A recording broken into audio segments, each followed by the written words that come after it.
I welcome you to this lovely, lovely day, and we have a great, great program ahead of us, and it's so good to see so many of you here. I wish you had all brought your buddy with you. However, we are all set to have a great meeting, and let's see. I do thank you for bringing the cider, and we had some people who brought some cookies. So we will go to our speaker, and I was told by the powers that be that he would tell me all about him so that I could introduce him and do it properly. So I went up to him when he came, and I said, "Are you?" And I kind of looked at him, and I said, are you an Abbott? And he said, "Yes, for 5 generations." So, and I said, "Are you Warren Abbott?" And he said, "Yes, and I'm the son of Windsor. Abbott. And he said that he has lived in Baldwinsville except for 4 years when he was at Purdue University. And that's all I know about him. So I do thank you, though, for bringing the cider. And that's it. Thank you. So has anybody noticed any change at Abbott Farms over the years? Some good, some bad. Is anybody here the last time we were here talking about cider? 1? 2, 3? Okay, because let me get to the end here. Start this slideshow going and show a few things. So we did change our logo. They're traditional. I don't know if you remember the happy apples coming out of the basket. We're a lot about family fun, but there are other things too. So my wife Alice and myself up top, and Nancy in Windsor, the farm as it is today from the air. This is new in the last month. Donuts with toppings, and some of the activities that are coming up here. Last night we had Galanzano Children's Hospital, kids with cancer came out last night for a party, and they got to paint some pumpkins, they got to see the horses, take a ride on a wagon. We have a full-time baker now. So lots of interesting things coming up. We're also doing weddings and other 30th and 60th and birthday parties and wedding anniversaries. Christmas on the farm, I've got 2,000, me and the crew, it'll be mostly the crew, 2,000 feet of lights yet to hang. So that's a little thing that's going on. Now this, I want to stop right here if I can. Stop on that one. We keep changing our name for the cidery.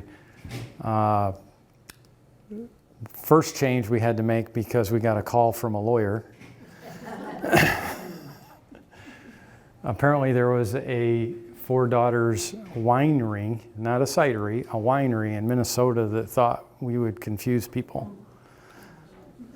So, to me, I took the TIPS training in New York, which is whether you serve people or not. And if you were headed to Minnesota and ended up at our place, I'm not sure I'd want to serve you. But, and so we changed it to 4 grand, and we upped them a generation, went to 4 granddaughters. And we went to the state fair this year and some other places, and people are like, "Where are you? Who are you?" There was no connection back to Abbott's.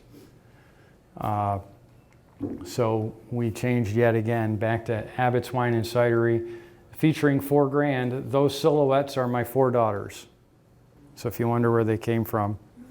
What was really interesting, one of them, the third one from the left, that is the original artist's rendition. That was his guess. He just picked the silhouette of female and put it on there to show me what it was going to look like. And I said, well, you don't have to change that one. So please ask questions. That's how this thing's going to work. Let me get out of here.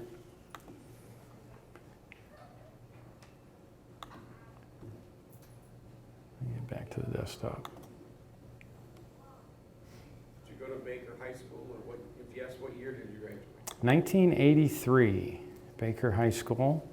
So the Abbotts were here before the school system was consolidated. Everyone know the Elizabeth Street School? Okay, so a little story. My grandmother Abbott graduated from the school that was behind it, that is now underneath the parking lot. My other three grandparents were the first graduating class from Elizabeth Street School. My parents were the last.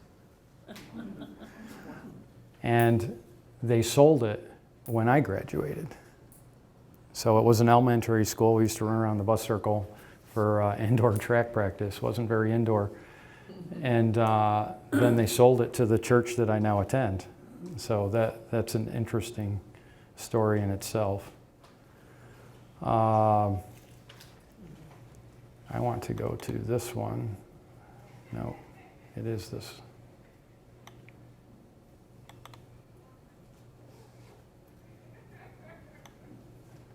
I loaded this up this morning. I wanted to make, there it is. I should just, let's just open it. So apples, of course, cider starts with apples. And apples start with sunshine and soil and trees. And so it's an interesting thing that we can start with those mineral and photo ingredients, energy, and end up with cider that we're drinking back there, and even hard cider. So if you want to know about apple production, I'm here to answer those questions too. Once we get the apples, now in New York State, we can now use apples that fall off the trees. In the old days, we actually couldn't because we were worried about E. coli and things like that. Now, because we do ultraviolet light treatment, we can use apples that fall on the ground. And in a U-pick operation, there's a lot of them. U-pick, darn near 50% of the apples are wasted. What's the ultraviolet application? Where does that come in? We'll get to that. A couple of slides. We'll make the juice and then we'll treat it with UV light. So the apples get dumped and they come in, and first thing we have to do is grade them because there are limits to what you can put in cider, and I jumped ahead. So they run across this table and those rollers actually turn, and those green rollers on the table, and that causes the apples to roll over so you can see both sides. And so we're picking off any soft rot or anything that we don't want in the cider. And then you can see they're being sprayed with water, and the rollers now, instead of solid rollers, they're brushes. And every other brush, there are 2 speeds to the brushes, and every other brush is a different speed. So they actually get scrubbed as they move through the roller table and have water sprayed on them. If the rollers were all the same speed, they really wouldn't get cleaned very much. They just move along. And I'm going to show a video that I'm going to do the slides first, and then there's a 34-second video that we're going to make cider in 34 seconds. But I'll try and explain some of the processes first, and they don't have a picture of the chipper. So the apples, after they're washed, they hit this wheel with square bars on it, and we don't want to mush the apples up. If we mush the apples up, we don't get as much juice. The juice can't get out, so we actually try to chip the apple. And if we chip the apple, we get a higher yield. So that pumice is what this material is called now, is pumped onto these cider claws. Our system is a rack, what's considered cloth and rack press method. Newer, fancier systems are rotary. They use centrifugal force to force the juice out. The yield is higher, but you can't see anything. So when we bought our cider mill, we're about education and about showing people how things work. We're about the show, you might say. We needed something that you could see, not just apples disappearing into the end of a box and coming out juice at the other end. So different varieties will give a little different coloration to the pumice. I could guess that that's crispin. And I'm not going to guess what that is, but most any other red apple. And then the ends of the cloths are folded over and we put another rack on and we just build this layer of pumice bagged, that's cheesecloth is what the cloth is. And that acts like the filter to let the juice through but not the apple. And then we add pressure. So now it's beginning to be squeezed and you can see the juice raining down. In fact, right in the bottom center, you can see the juice going into this, right here, just raining down into a stainless steel tank underneath that.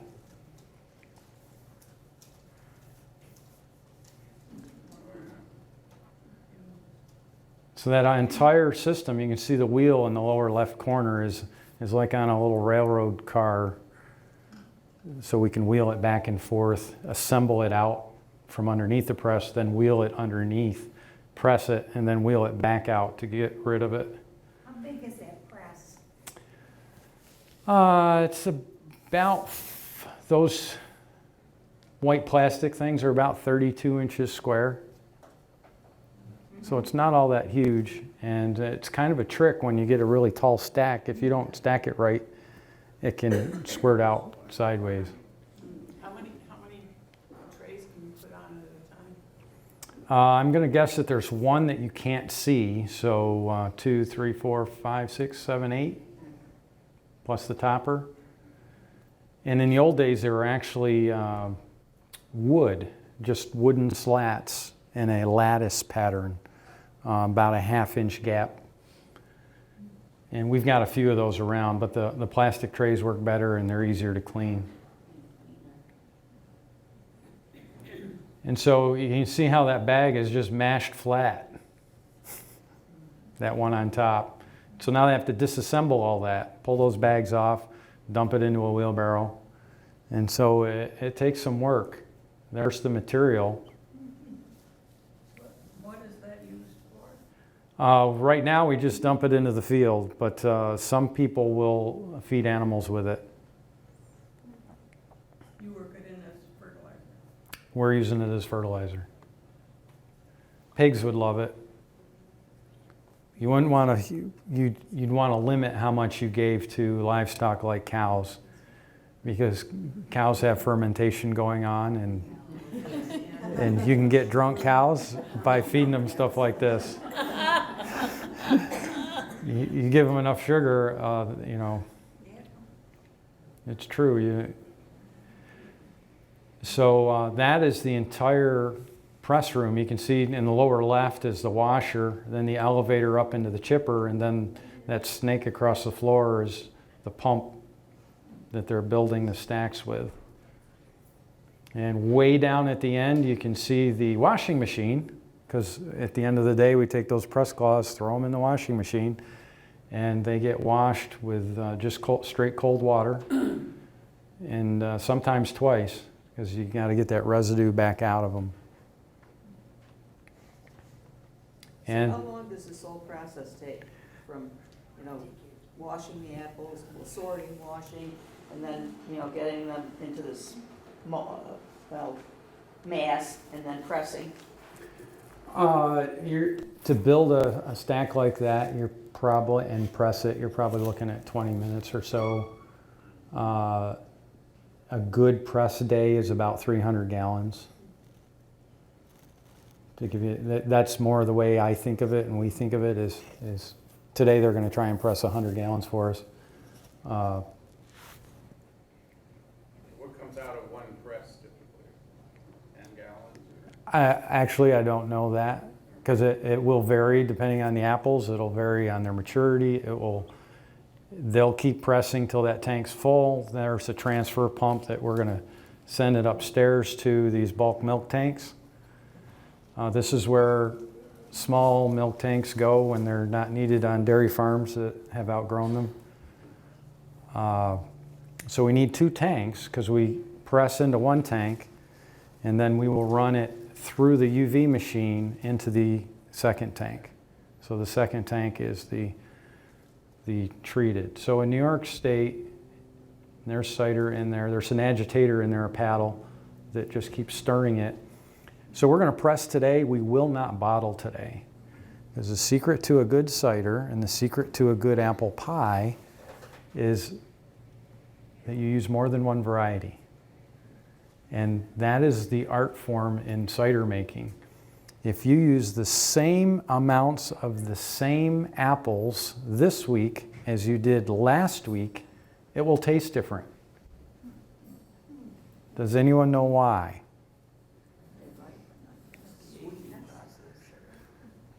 Well, you got it right. They ripened. They matured. So their sugar content changed. And they are different varieties. They'll change at different rates. So everything, every time is different. And that's why we call them cider smiths, because there is some art involved.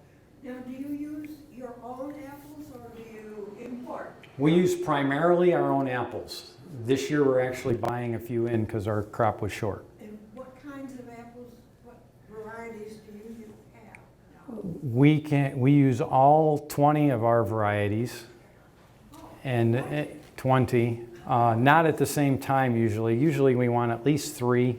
I'd really like 4 or 5. It's the bigger, the more varieties, the bigger the flavor. If you baked, I just heard about a bake sale and you're making me hungry already. If you baked an apple pie with one of the 20 varieties that we grow, I'm very confident I can tell you from the pie slice which variety it was. Which variety do you use for your apple pies? More than one.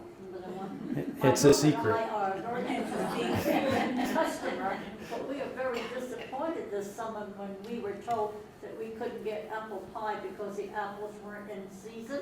Yeah. So and our freezer was stuffed full of beef. So we're working on that. That's part of the changes with our baker in stock. We're trying to get back to scratch baked product. And Recommended your pies to at least 1 million people. so Well, we were very disappointed. they're back for We had apple Thanksgiving. pie. And We love your ice cream too. well, thank you. So the key is that good blend. And if you go on our website, we also have it at the checkout, a little sheet of paper with all our apple varieties. And there's columns of different information about them and what they're potentially good for. And I added a column all the way to the end about how hard or soft or medium are the 3 classifications. And the key thing you want to do is when you blend apples, blend similar. So blend 2 hard apples or blend 2 soft apples. Because if you blend a hard and a soft, the soft will go to mush and the hard one will still be hard, and you'll know by texture which one is which. And well, I guess creatively, if you wanted that effect, you could do that. But anyway, it's on there. So if you, like Mac and Cortland are 2 good blend varieties for an apple pie because they cook the same. They're towards the soft side of the spectrum. Jana Gold is very heavy and dense. Nittany, Ida Red, they're all heavy and dense apples. Ruby Frost is the new surprise. Ruby Frost has a sweet yet acid, it's high in acid. So at first you get this sweet taste and then the tart comes in. So depending on what flavors you like, there's an apple out there for anybody. There's over 7,000 documented varieties of apples. We grow 20. Someone gave me a book once. It was A through K. It was the size of a dictionary, and it had about a half to a third of a page description of apple varieties that I had never heard of them. And it was from like the 30s. And someone had taken time to document all that. So here's the box that I can't tell you a whole lot about. Well, I can tell you a lot, but I can't show you very much. So there are ultraviolet light bulbs in there. Does anybody here know how big 30 thousandths of an inch is? 30 thousandths of an inch. Of an inch. How about a spark plug? You know the gap on a spark plug?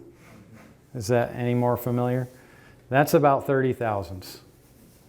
And today they're getting a little wider with that. But this machine gets the cider down to a thin, there's 2 glass tubes in there, repeated multiple times, and they're 30 thousandths of an inch apart. And inside the center glass tube is an ultraviolet producing fluorescent light bulb. And so the cider is pumped through that thin separation between those glass tubes, and the UV light is passed through it. And the UV light kills things. And it kills it without using heat. It kills it without using preservatives. And some pool filters use this material. Some municipal water systems even use this type of system. So it's an expensive little box, but it's something that it's the law in New York State that you have to either pasteurize, which the legal definition of pasteurization is heat and cool.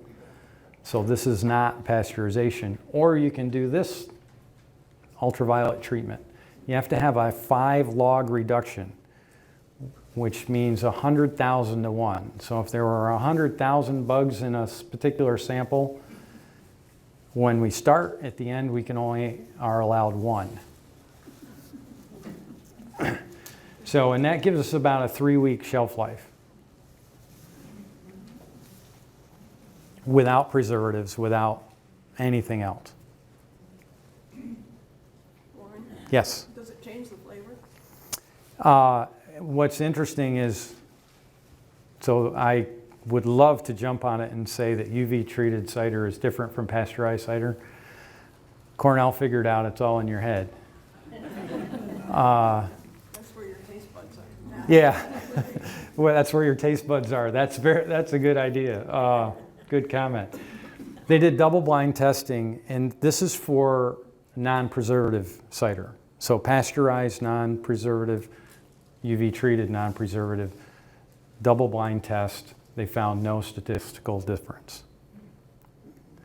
The guys that ferment, in fact, we've got a brewers club that wants to come out and get some cider this weekend. They want the UV treated because the pasteurization kills more stuff. The enzymes and things that they want are harmed by the pasteurization, and they're not harmed by the UV treatment, though the bugs are. And most of them do want the UV treatment because they want to start knowing that there's nothing in there, and then they're going to culture it with the yeast that they want to use, and that yeast is just going to take over everything. They don't want to be fighting with what may be naturally already there. Question? Now, do commercially sold cider, that we buy in the store anywhere, does all that cider have to be treated, or does anybody sell untreated cider? It is the law that it has to be treated.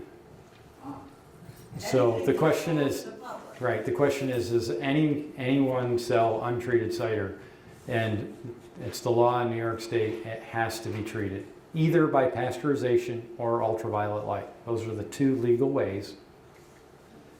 And that's it. Whether you put preservative in it or not is up to you. So, Is that true with milk too, I wonder? Does Uh, milk have to be? milk, as far as I know, also has to be pasteurized. I don't believe you can UV treat milk. I believe it's pasteurization only. It used to be so Yeah. There are people that ask us all the time for raw milk, but as far as I know, it's actually illegal to sell it in New York State.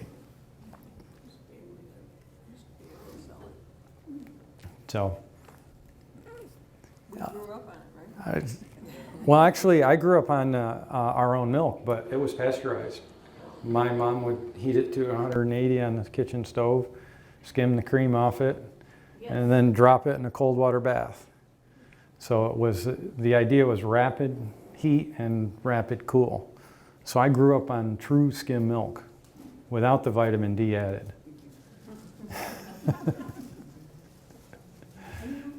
And I survived in New York without sunlight. I'm a milk drinker, I like milk. So do I.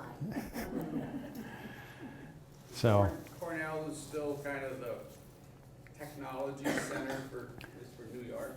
Cornell, yes. So, has anyone heard of the Hatch Act? The Hatch Act.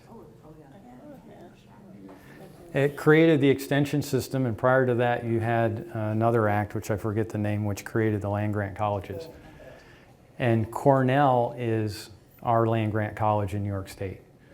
So every state of the union, as far as I know, has a land-grant college. In Indiana, it's Purdue. In Iowa, it's Iowa State. New Jersey, it's Rutgers. Massachusetts has one. You know, we think of them as all people, but it's not all people, only on the far end. And maybe a little bit on this end too. But Cornell's our land-grant college, and we still learn a lot through extension. We're constantly trying to keep up. We have to stay certified in pesticide application, and we have to have credits in order to recertify. And the way you get those credits is go to school with things that extension puts on. And farmers were suspicious of anything that was created at the college level. And we're not taking that information and applying it to farms. So extension was created to literally extend the college to the farm. That's how it got the name. So that information that was created and discovered at the college would be adopted by the farms. And they had to do that by demonstrating on the farm, hey, this really works. And we'll show you how, and we'll show you how it does work. And this is why we're now 1% of the population in New York, 1.5% of the population nationally, is because of extension and all that information. One of the big reasons. We can produce a lot more food than we ever could before. And that allows people to go in the city and work, and that has changed our economy, especially through World War II, prior to World War II and on, the whole industrial age. It's an interesting study if you're interested about history. I have a question that when I started working here in 1979, and the 370 out to Liverpool, you know, all those houses weren't there. There was lots of farmland and things, and now it's changed. So where do you see it going in terms of farms in this area? Same direction it's been going. Farmers are on a treadmill. Most of us are price takers, meaning we don't get to set our price. We don't get to tell our customer this is what the price is, even in retail. You take what the market gives, and that's it. So the way you make money is to reduce your cost. How do you reduce your cost? Efficiency. So we're actually competing against ourselves. We're competing against other farmers to be more efficient than they are in order to make money. Because the most efficient half of the farms will always make money. And the lesser efficient of the half will tend to lose money. And the most inefficient generally keep falling off the end. And the more efficient ones buy their land and resources and produce more because they're trying to be more efficient. And the treadmill just keeps going. And it started with equipment. All the farms in the Cold Spring area used to be 80 to 120 acres. In fact, probably all in New York, because that's all men and horses could do. And so until the industrial age came, our first tractor was in 1937, which was gasoline. Prior to that, you had steam. And in the Midwest, the industrialization started sooner. But it's that industrialization that let farmers farm more land and reduce their costs and start this treadmill going. And I know of no way to get off that treadmill. I guess the good news is that still of that 1.5% that's in the country, high 90% are still family-owned businesses. So it's still, they may be corporate in structure, but that's just because the IRS told us that's what we had to do, or the insurance agent or the lawyer said, you need to organize this way. But we're still family-owned, closely held, and out there doing production of food. So, Do you use drones? we haven't got into drones yet. My wife bought me one for Christmas last year, and the main thing I'm thinking about using it for is marketing photos and things of that nature. The last May's pictures I took were from a plane, so.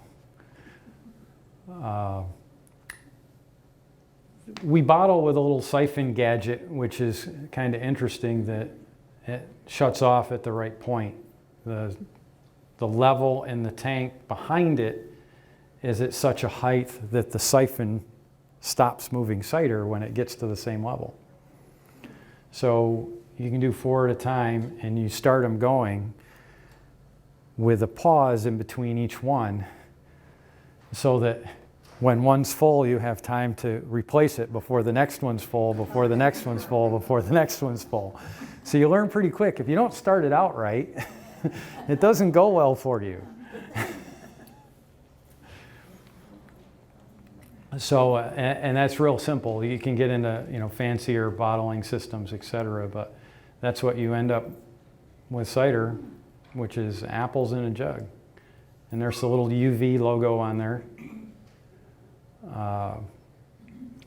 And then the next step is to put it in a fermentation if we want to go to hard cider. And this is a small batch. This piece of equipment right here was actually, we borrowed from WT Brews. Does anybody know WT Brews? Yeah. So Mike Johnson had this idea, this dream, that he was going to make apple beer. And so he planted a bunch of apple trees, but he was still working his engineering job. And a neighbor across the road came to us and said, you got to help Mike. He's going to lose all his trees. And Mike lives down on the end of Patchett, and I don't drive down there much, personally. And he had, and the new way of growing trees, if I can go back, let's go back, that's not back. Notice the bamboo stake, and you can't see it, but there's 2 wires holding that stake up. And notice how many apples are on that for how much foliage and how much tree is there. There's a lot of apples there. We have to hold the apple tree up with a wire trellis system, or it'll fall down. Question? I noticed that your apple trees are much smaller Yes. than they used to be. In fact, we had one of your female relatives here about 10 years ago to do a program, and she mentioned that you were changing to smaller trees. Yes. Are they more productive? They are easier, they're more productive, we use less pesticides, and we prune them less. Easy to pick. They're easy to pick from. There's all kinds of reasons. In fact, right now we're cutting out the last of the trees that were planted in the 80s, which in the 80s we thought they were the next greatest thing because they were only going to be 16 feet tall. We planted them on good, well-fertilized corn ground, and they wanted to go to 24 feet. We couldn't slow them down. So an apple tree produces either apples or wood. And with the smaller trees, we can get the apple production up high enough to shut the tree down so it doesn't grow wood. And so that is, we're trying to do a fruiting wall. If you look down this row, that it's pretty much the same, all 500 feet. It helps employees know what to do.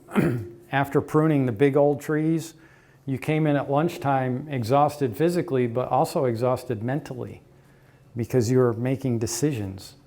And towards the end of the day, you'd start making poor decisions because you were so tired of making choices. Do I cut this one or do I cut that one? And you'd have to stand there and look at the tree a while and figure out, okay, what do I want to do with the tree?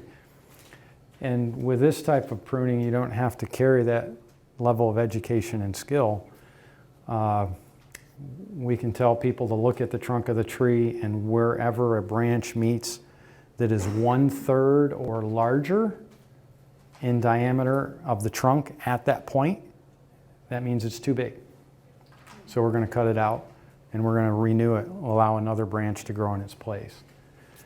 So we want that, the vigor of the tree coming out onto those branches evenly as it goes up.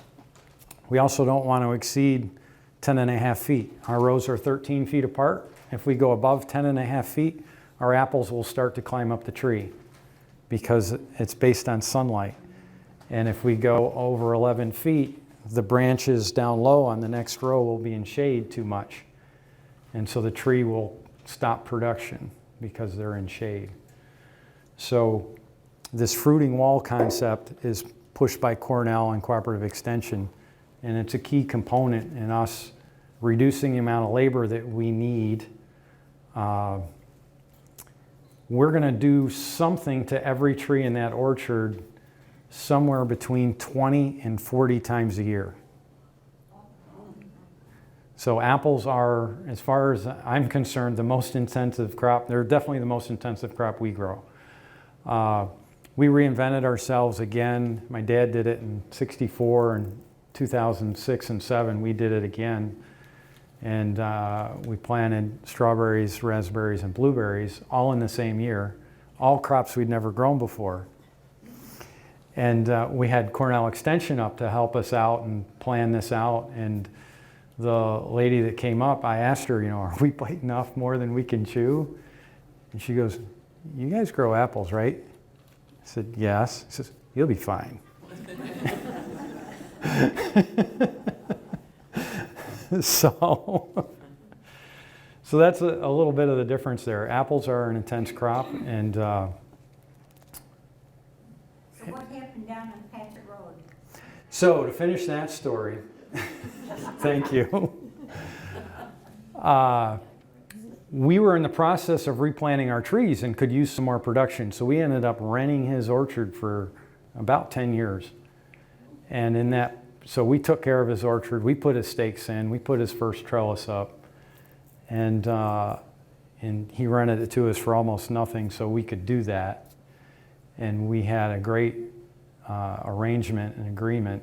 It helped us get some production, so we could say we grew this apple, here nearby.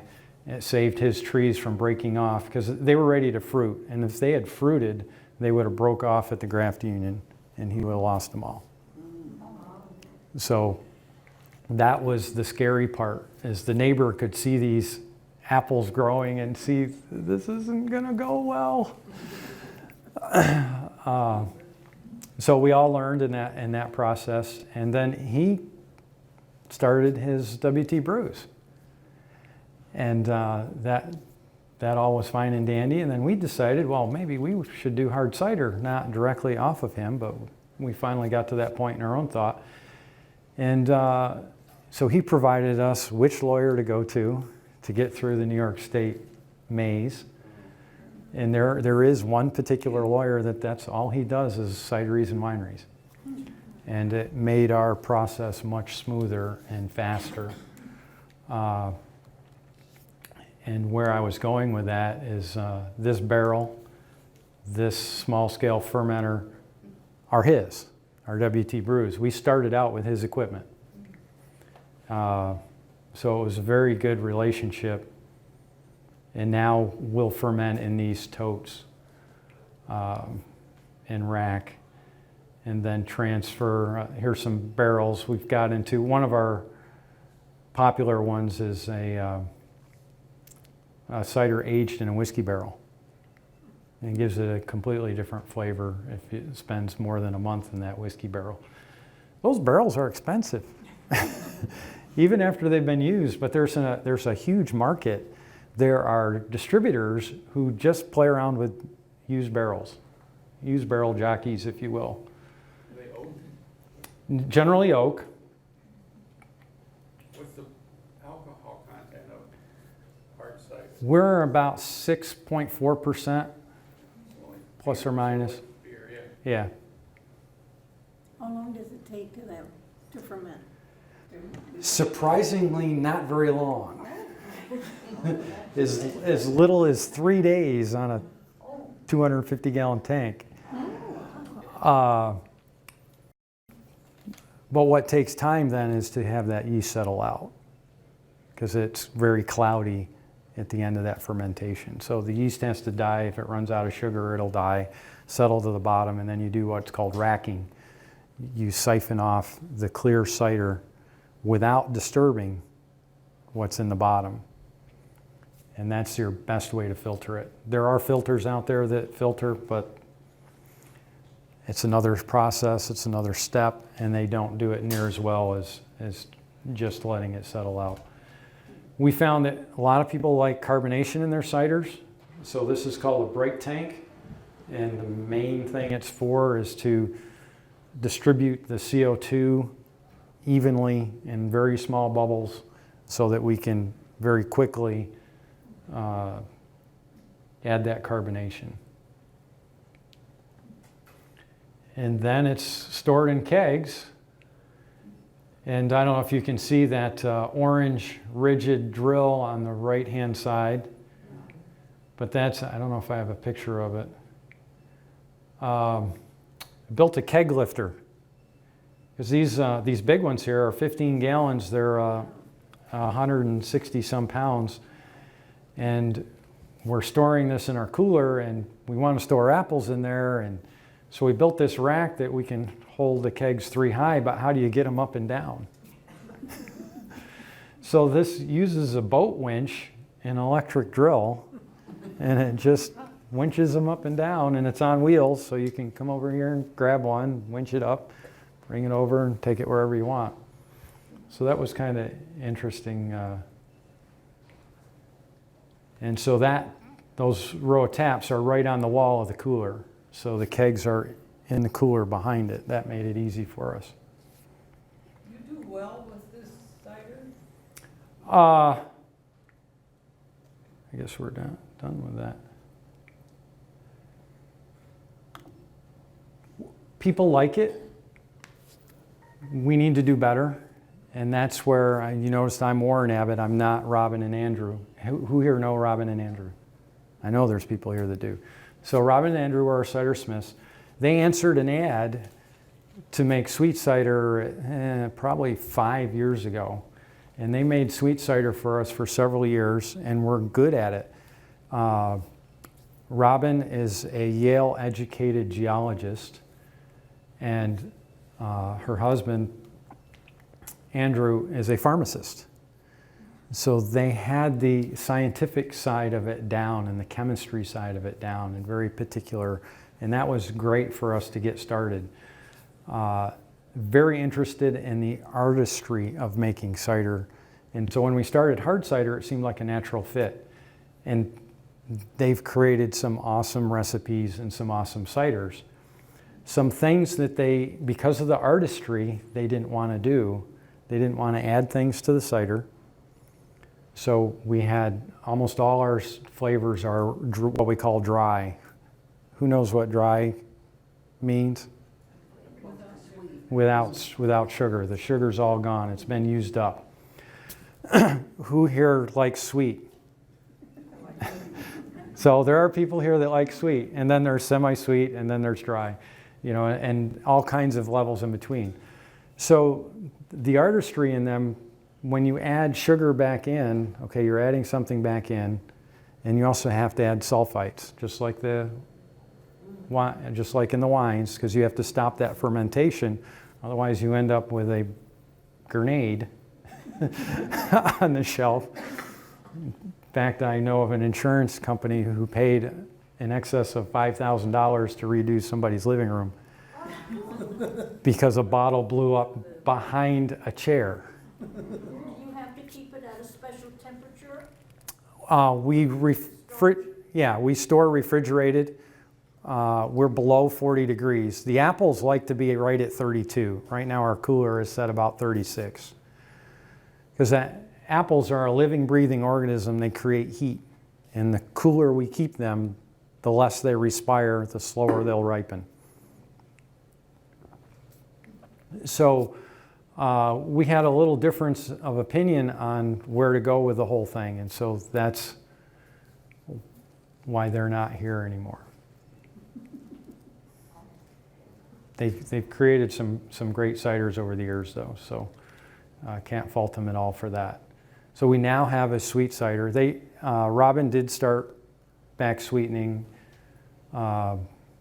here this year, and we've carried that on. So she did do some experiments, and they're very experiment-oriented, which I'm a science guy too, so I love that part of it. And they had us try, and I don't even drink. So this makes it very difficult for me to say, well, people are going to love this or they're going to love that. But I knew we had to, that sweet side of the market, we had to do something for, because our main demographic is families with children. And families with children are governed by who? The children, actually, who decides where they go? Mom. And so we needed something sweeter. So we experimented with cane sugar, we experimented with brown sugar, and what was amazing to me was the difference. With cane sugar, you taste the cane sugar. It actually walks all over the apple flavoring. And with brown sugar, the apple flavoring still comes through. So I would have never guessed that unless we had tried it. Are you doing anything with adding other fruits into it? We do everything with our fruits. So we usually have blueberry, strawberry, raspberry, cherry. Of course, the whiskey barrel aged is a big one. So just there, I mean, right there on the screen, you can see sweet. It's actually semi-sweet, the little thing. You see dry. Her left hand is on cherry. And we usually have a couple WT brews on tap also. And there is Stone Age wines. Anybody familiar with Stone Age wines? No. So it turns out he used to be a produce manager in a store that we used to sell potatoes to. Started his own little winery and only has sold at the regional market. And so we became his only retail location. So we like working in that small producer realm. Are you licensed for people to consume there too, or is it strictly? Consume there too. Yeah. So we have a farm, winery, and cidery license. So we can sell on premise or to take off. So she's filling growlers, which are the 64-ounce containers that we can fill on site. We do have one in canned at the moment. We'll see in the future, we may do some more with canning, just to make it more convenient for people to take with them. That was another thing that we disagreed on how to do that. If you can't take it with you, we can't sell it to you, so.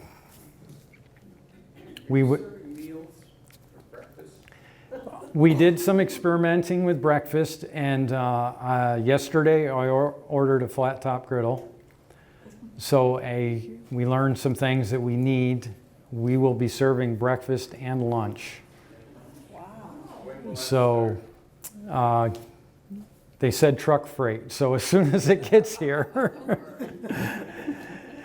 and the company's in Georgia, I don't know how long that'll be, but After Thanksgiving. probably after Thanksgiving. Well, let us get through the pies. seems to be the way people are going. You noticed around you, the malls and retail, people are buying more and more online for their purchasing, and they're spending their money on entertainment type things, on experience type things.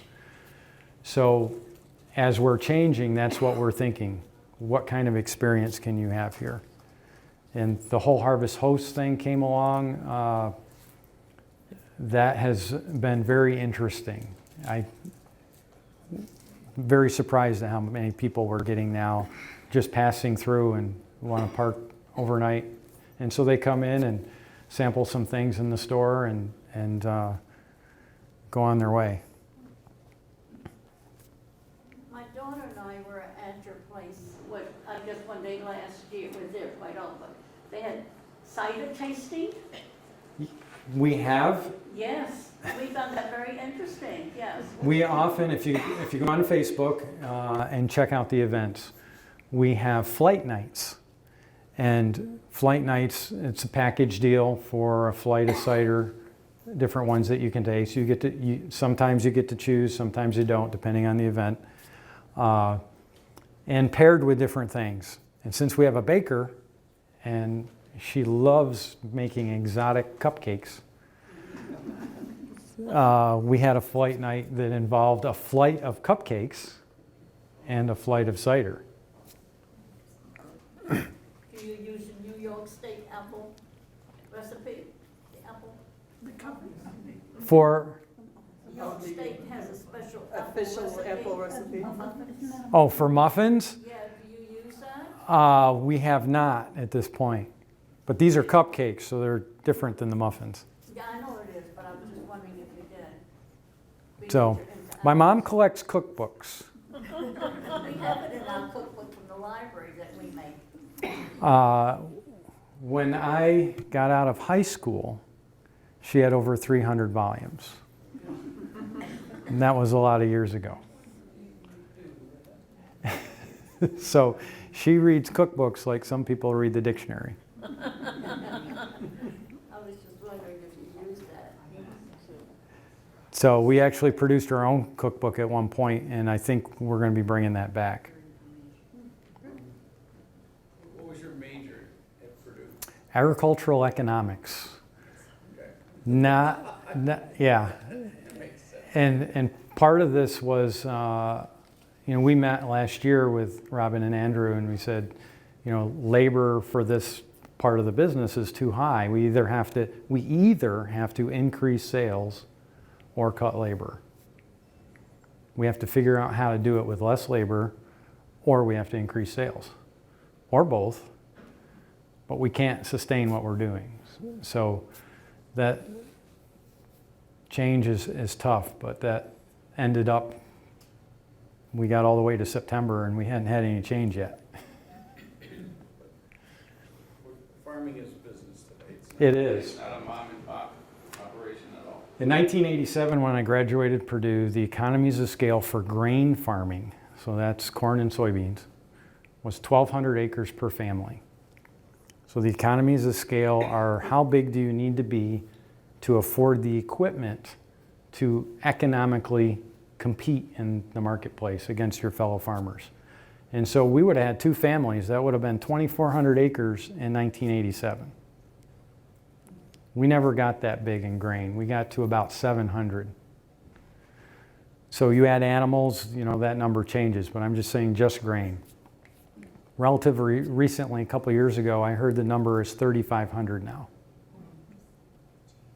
So that means we'd have to have 7,000 acres. And so in 2006, I was looking things over much more carefully than I had in a long time. And the choices were either head that direction or go back small and add the strawberries, the raspberries, the blueberries, and work with the people.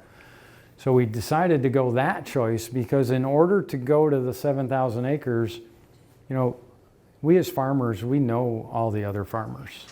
At 1% of the population, you know everybody. And you're friends with most of them. And so in order to go to 7,000 acres, what would I have to do?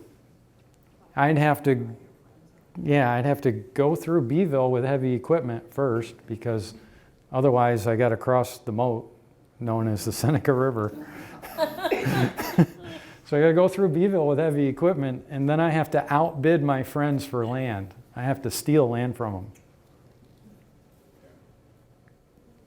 So, and you know, I've got a sister in Indiana, and the stories that are told of friendships that are killed over land wars. Friends for generations, and then somebody steals land out from under somebody else. And Where do your sisters work again? my sisters, I have one in Indiana who is a very philanthropical, or I guess whatever. She spends half her time in the Caribbean doing missionary work, and half her time in Ireland doing missionary work, and a couple days a year in the United States. And the other one is, she's educated as a nurse. I don't exactly know what she's doing at the moment. They're not farmers. They are not farmers. She married the sister that's traveling all over, married a farmer, pig farmer. Yeah. And they got into custom spreading manure for other farmers. And then they started bidding on municipal jobs. And now towns and counties and states hire them. And they're all over the country. And they just produced a composting facility in Florida that's doing an entire county's solid waste and composting it in greenhouses that are hurricane proof. So that was an interesting construction project. And they have patented the process. So they've done jobs in Alaska, pretty much. They've even done a job or two in New York, though New York's been hard for them to break into. So the hogs are still in the family. Her brother-in-law is got the hog business. I mean, they all have offices in the same room, so.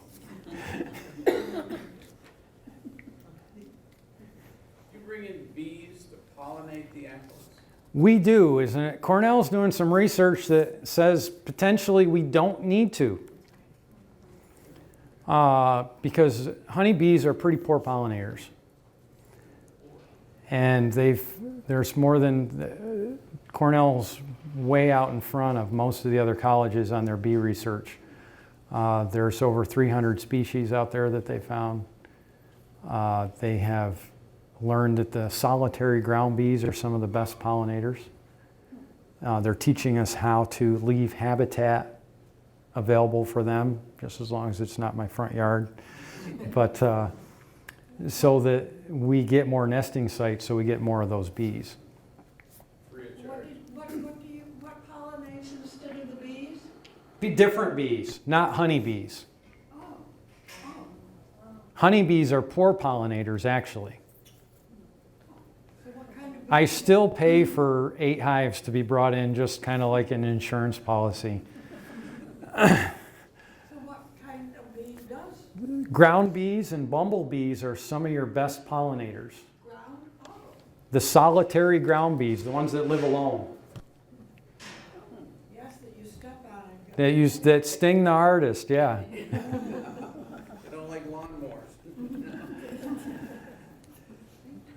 Do you have a shortage of bees? Actually, That's been a problem for the past 5 years. the honeybee population has got a lot of things going on with it, and they're still trying to figure out the issues.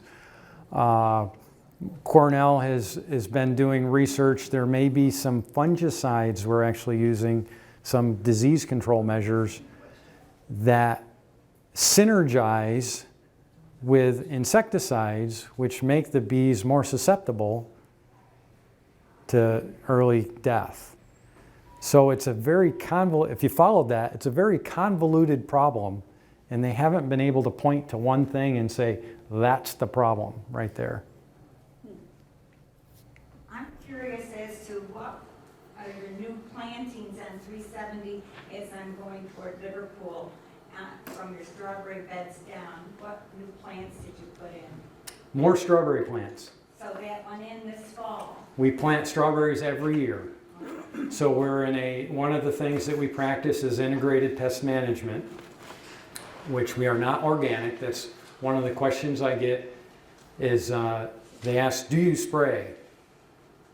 And that's a very loaded question because even the organic farmers spray, but they aren't aware of that because that is a common myth that organic is no spray.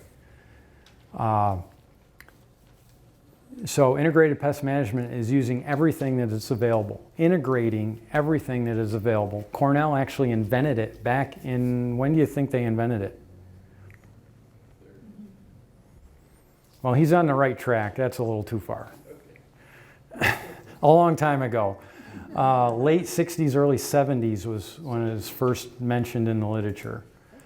And now it is the only scientific way to grow and manage crops, pretty much recognized in the world. Pretty much all the colleges, land-grant colleges, I don't know of any that don't. I think they'd be called out and laughed at if they didn't participate in some way. Everybody's adding to the knowledge base. So, and it's worldwide. It's not just in New York State. It's just not in the United States. So the idea is to use everything. So one of the things with strawberries is we are 3 years in strawberries and then we're out. We're in rye for a year. Rye helps us with weed control and we need the straw to put on the strawberries. Very shortly we're going to go out and put a blanket on them so they'll survive the winter.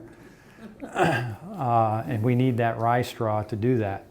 So rye does chemical warfare with plants. The big fancy word is they are allelopathic. Right. So we have an English walnut tree and my mom tried to start a flower garden underneath it. Couldn't do it because walnut trees are very into that chemical warfare thing and they don't like anything growing underneath them. Warren, did you say that you have a very short video? I'm going to have to kind of shut you off. I hate Yeah, I can go on for days, so you're going to have to shut me off. And you know what's been so interesting is that we've had all these questions from the audience, and I don't know, did you have a prepared speech that you were going to give? I just grabbed some slides this morning because I know I can talk for days. Yes. Yes, yes. And I grabbed a bunch of videos because this is kind of a new thing for us. But this one was the Harvest Host one that I had playing when we started out. Yeah. With fall colors reaching their peak, we headed to upstate New York and the Adirondacks. We stayed at this Harvest Host location called Abbott Farms. They had a farm fresh country store, a U-Pick apple orchard, and a myriad of things for the kids to do. I'm gonna go play on the slide. The slide, in fact, turned out to be an amusement park by itself. And it wasn't just the kids who enjoyed the slides, we took a ride or two ourselves. We loved meeting Windsor and Nancy Abbott, the owners of the farm.